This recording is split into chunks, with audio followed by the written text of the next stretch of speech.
sometime in March 2013, the Ebola viral disease hit Liberia.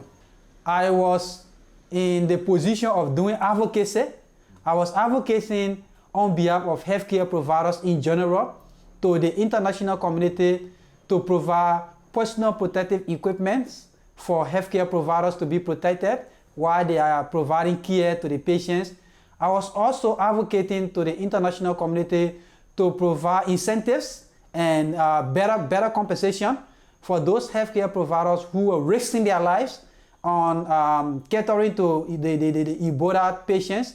And I was also involved in visiting a lot of healthcare institutions, making sure that healthcare providers who are there are actually on job and taking care of patients. So it was a very hectic situation for me. Many days I didn't sleep at home. I was always in the dark, moving from one health facility to another health facility, moving from one radio station to another radio station, advocating and ensuring that healthcare providers stay in their various hospitals and health facilities to cater to the patients. Yeah. Was that a difficult time for you to be out and like that? I mean, it must have been kind of scary.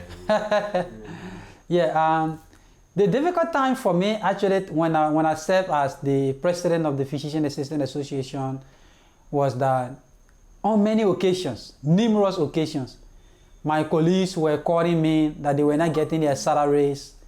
They needed me to have talked to the government, the Ministry of Health, to pay their salaries on time. Many a time, these physician assistants are in the most remote part of the country where they don't have internet access. Some places they don't even have, it's not possible for them to even communicate to their relatives on mobile phone. And in these rural places, they were also compelled to provide lodging for themselves, paying rent, and the rest of the feeding themselves. And you will not believe that sometimes 2-3 months they will not get salary.